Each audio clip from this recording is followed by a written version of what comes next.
جو گفتگو کا میں آج آغاز کرنا چاہتا ہوں، ان مقدمات کی آپ کو ضرورت پڑتی رہے گی۔ پہلی بات تو یہ سمجھ لیجئے کہ ہر تعلق کے حقوق متعین ہوتے ہیں، آپ کی مرضی اور منشا پر نہیں ہوتے ہیں۔ باپ اور بیٹے کا تعلق اگر آپ لیتے ہیں، ماں اور بیٹے کا تعلق لیتے ہیں، اولاد یا رشتہ داروں کا تعلق رہتے ہیں، ہر ایک تعلق کے نبھانے کے انداز، طور طریقے اور حقوق متعین ہیں، آپ کی مرضی پر نہیں ہے کہ اگر آپ ایک بیٹے ہیں اور آپ کا والد سے ایک تعلق ہے، آپ کو یہ اجازت نہیں ہے کہ آپ راہیں متعین کریں گے کہ میں اپنے باپ سے کس قسم کا تعلق رکھوں گا۔ اس کی راہیں آپ متعین نہیں کریں گے، یہ متعین شدہ ہیں کہ آپ کو ادب کرنا ہے، آپ کو اطاعت کرنی ہے، تعظیم کرنی ہے، خدمت کرنی ہے، یہ متعین ہے۔ آپ کو انہی متعین راستوں پہ چل کر کے اس تعلق کو، پاسداری کو نبھانا ہے اور اس تعلق کو اس کے مقام تک پہنچانا ہے۔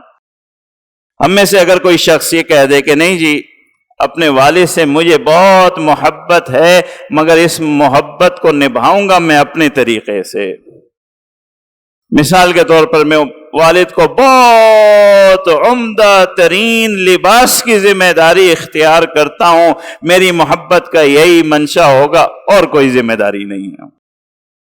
آپ کا والد بیمار ہے، آپ تیمارداری نہیں کرتے، آپ علاج نہیں کرتے، آپ کے والد کو ضرورت ہے کہ وہ آپ سے گفتگو کرے، بیٹھے، آپ وقت نہیں دیتے، آپ والد کا ادب نہیں کرتے، احترام نہیں کرتے، بدتمیزی کرتے ہیں، اور آپ سے اگر کوئی کہتا ہے کہ یہ کیا کر رہے ہو، اور آپ یہ کہیں میں عمدہ سے عمدہ لباس تو دے رہا ہوں نا والد کو، تو دنیا کیا کہے گی؟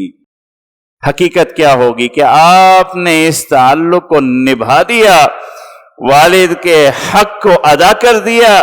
نہیں، والد کے حق کی ادائیگی کی جو راستے اور طریقے متعین ہیں، جب تک ان راستوں پر نہیں چلیں گے، ان حقوق کو ادا نہیں کریں گے، آپ یہ تعلق نہیں نبھا سکتے۔ صرف لباس مہیا کرنے سے تو یہ حق نہیں ادا، آپ جتنے مخلص ہوں اپنی بات میں۔ تو پہلی بات یہ سمجھ لیجئے کہ جتنے بھی حقوق ہیں ان حقوق کی ادائیگی کا ایک طریقہ کار متعین ہے، اور ہر ایک کے حق کی حقوق کی ادائیگی کا طریقہ کار الگ ہے۔ جو والدہ کے حقوق ہیں وہ والد کے نہیں ہیں، وہ الگ ہیں، والدہ کے الگ ہیں، اولاد کے الگ ہیں، رشتہ داروں کے الگ ہیں، دوست و احباب کے الگ ہیں، ہر ایک تعلق کے حقوق کی ادائیگی کی راہیں جدا ہیں، اور ان سارے حقوق کی ادائیگی کے وہ راستے جو متعین ہیں انہی پہ آپ کو چلنا ہے۔ پہلی بات یہ سمجھ لیجئے۔ دوسری بات یہ سمجھیے کہ کسی بھی حق کی ادائیگی کے لیے جتنے حقوق بیان کیے گئے ہیں، تمام حقوق کی ادائیگی کے بعد وہ مقام اور مرتبہ ہے کہ آپ کہہ سکیں کہ آپ نے والد کا حق ادا کر دیا، آپ نے والدہ کا حق ادا کر دیا۔ اگر کسی ایک حق کے اندر بھی آپ کوتاہی کر دیتے ہیں تو آپ اس منصب اور حق کو ادا کرنے والے شمار نہیں ہوتے ہیں۔ جیسے میں نے ابھی آپ کو مثال سے سمجھایا کہ والد کا حق ہے، آپ عزت کریں گے، اطاعت کریں گے، ادب کریں گے، خدمت کریں گے، یہ حقوق ہیں۔ ان میں سے اگر کسی ایک حق میں بھی کوتاہی کر دیتے ہیں تو آپ اپنے والد کے حق کی ادائیگی میں ناکام ہو جاتے ہیں۔ تین بے شک کر رہے ہو، آپ تعظیم کر رہے ہوں، ادب کر رہے ہوں، اطاعت کر رہے ہوں، اگر خدمت نہ کر رہے ہوں تو آپ کو یہ نہیں کہا جائے گا کہ آپ نے والد کا حق ادا کر دیا۔ دوسری بات یہ سمجھ لیجئے، تمام حقوق ادا کرنا ضروری ہیں۔ ایسا نہیں ہے کہ دو چار حق ادا کر دیے، دو چار چھوڑ دیے، آپ اپنی ذمہ داری سے عہدہ برا ہو گئے، ایسا نہیں ہے۔ دوسری بات یہ سمجھ لیجئے۔ اب آ جائیے اللہ کے رسول کا جو مقام اور تعلق ہے، اللہ کے رسول کے اس مقام اور تعلق کے حوالے سے کب ہم شمار کیے جائیں گے کہ ہم نے بحیثیت امتی اللہ کے رسول کا حق ادا کر دیا؟ کب وہ مقام آئے گا؟ کس جگہ پہ کھڑے ہو کر پہنچ کر کے ہم اپنے آپ کو مطمئن کر سکتے ہیں کہ ہم نے اللہ کے رسول کا حق ادا کر دیا، ہم ایک امتی کہلانے کے حقدار ہو گئے؟ اور ایک بات اور بھی سمجھ لیجئے، جب تک آپ حق ادا نہیں کرتے آپ اس تعلق کا قرب نہیں پا سکتے۔ یہ نہیں ہو سکتا کہ اولاد نہ فرمان ہو، خدمت نہ کرے، ادب نہ کرے اور وہ باپ کے سر کا تاج بن جائے، ایسا نہیں ہوتا۔ جب تک آپ حق نہیں ادا کرتے آپ مقام نہیں پاتے۔ تو اللہ کے رسول کے یہاں مقام اسی وقت امتی کا ہے جب وہ حقوق ادا کرے گا۔ وہ حقوق کیا ہیں؟ وہ حقوق کیا ہیں؟ علماء نے 4 حقوق ذکر کیے ہیں۔